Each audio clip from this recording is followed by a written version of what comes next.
Começando o programa Ponto de Vista, a entrevistada de hoje é a doutora Nelby Freitas. Ela é delegada da Polícia Federal do Amazonas, está lotada na Delegacia de Imigração. Vai falar, entre outras coisas, da emissão do passaporte para brasileiros, o laissez-passer. Também vai falar sobre os maiores problemas que têm ocorrido na Polícia Federal em virtude dessa situação de imigração. E ao final do nosso programa nós teremos a voz de Sileno. Programa Ponto de Vista começando agora. Pode entrar, que aqui você é bem-vindo. De volta com o programa Ponto de Vista, a entrevistada de hoje é a doutora Nelby Freitas. Ela é delegada da Polícia Federal do Amazonas. Ela fica lotada diretamente na Delegacia de Imigração. Nós vamos falar um pouquinho de passaportes e documentos de viagem que os brasileiros e que as pessoas, na verdade estrangeiros, também precisam para utilizar no seu dia a dia e em viagem ao exterior e até mesmo para o Brasil. Doutora Nelby, é um prazer lhe ter aqui no nosso programa. Prazer é todo meu. E nós vamos falar um pouquinho da Delegacia de Imigração. A senhora fica lotada diretamente nesta delegacia. Quais são os maiores problemas que a senhora verifica no dia a dia?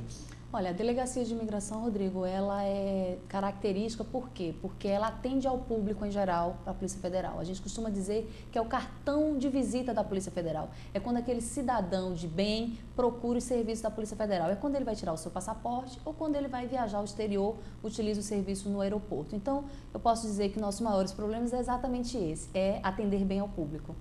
E ainda existe muita reclamação do público, principalmente do estrangeiro, quando entra no Brasil e diz, espera aí, eu não estou sendo bem tratado aqui na entrada, ou não? Olha, hoje aqui em Manaus, na nossa realidade, o que a gente encontra realmente de reclamações é mais quanto à estrutura no aeroporto.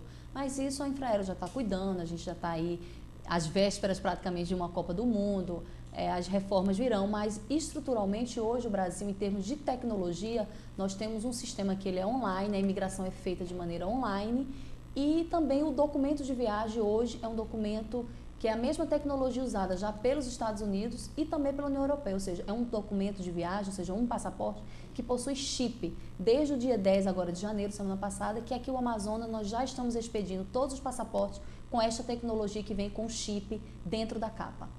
Vamos falar um pouquinho de passaporte e falsificação. Okay. Já que nós estamos falando de passaporte e chip, por que a necessidade do chip no passaporte? Primeiro? Olha, Rodrigo, eu vou te explicar. Até 2007, o Brasil usava um passaporte que era um passaporte não ICAO. ICAO é a instituição internacional que cuida desses parâmetros, desses documentos de viagem. Esse documento, que é aquele passaporte verdinho, as pessoas ainda têm porque ele ainda está válido, porque quem tirou em 2007, ele vale por 5 anos, então ainda tem gente que está com esse passaporte em vigor. Então aquele passaporte, aquele verdinho, ele era o mais falsificado no mundo, isso comprovadamente. Primeiro, por quê? Porque ele era realmente um passaporte ruim, ele tem poucos itens de segurança. Segundo, porque as feições do brasileiro, elas são conhecidas no mundo inteiro, por quê? Porque nós somos... Qualquer pessoa é brasileiro, o branco, o alto, o negro, o índio, qualquer pessoa é brasileiro. Então, qualquer pessoa da parte do mundo que quisesse se passar por brasileiro, ele conseguia facilmente obter isso, porque todo mundo no mundo sabe dessa nossa característica física que nós não temos. Do Brasil. Exatamente. Então, ele era realmente um passaporte ruim em tecnologia e, por conta dessa característica física do brasileiro, ele era o passaporte mais falsificado no mundo. É tanto que a gente costuma ver os filmes, né? Sempre aquele fugitivo vinha parar no Rio de Janeiro, vinha parar no Brasil. Então, realmente, isso acontecia. Pelo menos ele não vai para o lugar errado. Hoje não. Hoje nós, a partir de 2007, passamos a usar o passaporte padrão ICAO, que é aquele azulzinho que a população já possui. Que é o que eu tenho. Exatamente. Aquele já é um padrão ICAO, ou seja, já está com as normas de segurança. Só que agora, desde dezembro, já estamos avançando mais ainda. Pulamos desse padrão ICAO para o padrão ICAO mais recente, ou seja, o padrão ICAO com chip, ou seja, aquela tua foto, aquela digital que é colhida, está ali dentro do chip, ou seja, não há maneiras de falsificar aquele chip. É muito comum, muita gente não sabe, mas principalmente em situação de passaporte, há uma diferenciação quanto bebês. Então, se você tiver um bebê, aquele seu passaporte não vale por muito tempo. Exatamente. A gente tem... Isso é um grande problema. A família vai, tira o passaporte, o pai, a mãe e o filho, e não percebe que o passaporte do seu filho tem uma validade menor. Eu vou explicar. Até 1 ano, o passaporte da criança vale 1 ano. 2 anos, 2. 3, 4, vale 4. Até que ela complete 5 anos, quando passará a ter 5 anos. Por quê? Porque o bebê, ele ainda está formando... Exatamente. Então, ele tem uma validade menor. Isso por segurança. Então, os pais têm que ficar atentos. Quando forem tirar o passaporte do seu filho menor, até os 5 anos, a validade dele vai ser uma validade diferente. Acontece muito isso. A família, na hora do embarque, o filho menor está com aquele passaporte já vencido, porque não atentou que era diferente da validade dos pais. Mas é a única diferença. Então, até 1 ano vale 1 ano, até completar os 5, quando ele passará a valer 5 anos. Então, bastante cuidado se você tiver um bebê e quiser viajar, principalmente para o exterior. Exatamente, Rodrigo. Agora, também um outro ponto interessante nessa questão do menor é a presença dos pais na hora que for tirar o passaporte. Então, é a única diferença.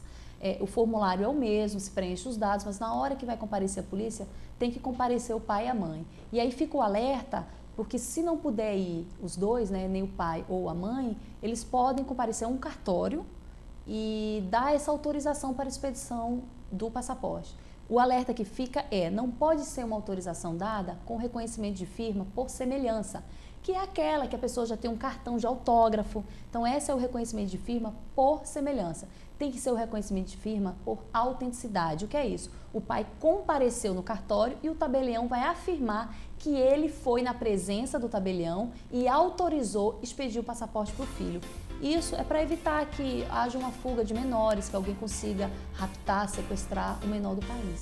Ok, fazer agora um pequeno intervalo e volto já com o programa Ponto de Vista.